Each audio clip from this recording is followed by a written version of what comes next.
ದೆಹಲಿಯ ಜಂತರ್ ಮಂತರ್ನಲ್ಲಿ ನ್ಯಾಯಕ್ಕಾಗಿ ವಿದ್ಯಾರ್ಥಿಗಳ ಪ್ರತಿಭಟನೆ ಜೋರಾಗಿದೆ.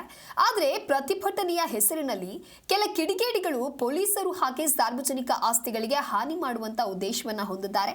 ಇದರ ನಡುವೆನೇ ಇನ್ಸ್ಟಾಗ್ರಾಂನಲ್ಲಿ ಕಿಡಿಗೇಡಿ ಗುಂಪೊಂದು ಭಾರಿ ಚರ್ಚೆಯನ್ನ ನಡೆಸಿದೆ. ಹೈದರಾಬಾದ್ನ ಟ್ಯಾಂಕ್ ಬಂಡ್ನಲ್ಲಿರುವಂತಹ ಡಾಕ್ಟರ್ BR ಅಂಬೇಡ್ಕರ್ ಪ್ರತಿಮೆಯ ಬಳಿ ಸಭೆ ಮಾಡುವುದಾಗಿ ಹೇಳಿದೆ. ಅಷ್ಟೇ ಅಲ್ಲದೆ ಈ ಪ್ರತಿಭಟನೆಗೆ ಅಪ್ರಾಪ್ತ ವಯಸ್ಕರನ್ನ ಬಳಸೋದ್ರ ಕುರಿತು ಇಲ್ಲಿ ಸಂಭಾಷಣೆ ನಡೆದಿದೆ ಅನ್ನೋದು ಕೂಡ ತಿಳಿದು ಬಂದಿದೆ. ಒಟ್ಟಾರೆ ಜಂತರ್ ಮಂತರ್ನಲ್ಲಿ ನ್ಯಾಯಕ್ಕಾಗಿ ಪ್ರತಿಭಟನೆ ಮಾಡ್ತಾ ಇರೋರ ಸಂಖ್ಯೆ ಹೆಚ್ಚಾಗಿದೆ. ಇನ್ನೊಂದು ಕಡೆ ಇದೇ ಪ್ರತಿಭಟನೆಯ ಹೆಸರಿನಲ್ಲಿ ಕೆಲವು ಕಿಡಿಗೇಡಿಗಳಿಂದ ಎಫೆಕ್ಟ್ ಮಾಡುವಂತಹ ಕೆಲಸ ಕೂಡ ಹೆಚ್ಚಾಗಿದೆ. ಇನ್ಸ್ಟಾಗ್ರಾಂನಲ್ಲಿ ಈ ಸಂಬಂಧ ಚರ್ಚೆಯನ್ನ ಮಾಡಿರೋದು ಕೂಡ ತಿಳಿದು ಬಂದಿದೆ. ಆ ಒಂದು ಚಾಟ್ ಅನ್ನು ಕೂಡ ನೀವು ಗಮನಿಸ್ತಾ ಇದ್ರಿ. ಹೈದರಾಬಾದ್ನ ಟ್ಯಾಂಕ್ ಬಂಡ್ನಲ್ಲಿ ಒಂದು ಮೀಟಿಂಗ್ ರೀತಿಯಾಗಿ ಮಾಡಿದ್ದಾರೆ.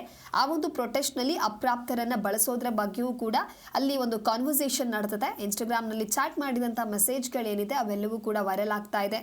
ಒಂದು ಕಡೆ ನೀಟ್ ಅಕ್ರಮ ಹಾಗೆ ಪರೀಕ್ಷೆಯ ಬದಲಾವಣೆಯ ಕುರಿತಂತೆ ಏನು ದೊಡ್ಡ ಮಟ್ಟದಲ್ಲಿ ಚರ್ಚೆ ಗ್ರಾಸವಾಗಿದೆ, ಪ್ರತಿಭಟನೆಗಳ ಮಾಡ್ತಾ ಇದ್ದಾರೆ. ಇದಕ್ಕೆ ಸಂಬಂಧಪಟ್ಟಂತೆ ಒಂದು ಕಡೆ ಆಗ್ತಾ ಇದ್ರೆ, ಇನ್ನೊಂದು ಕಡೆ ಇನ್ಸ್ಟಾಗ್ರಾಂನಲ್ಲಿ ಈ ರೀತಿಯಾದಂತಹ ಚರ್ಚೆಗಳು ನಡೆಸಿರೋದು ಕೂಡ ಇದೀಗ ದೊಡ್ಡ ಮಟ್ಟದಲ್ಲಿ ಚರ್ಚೆಗೆ ಗ್ರಾಸವಾಗಿದೆ.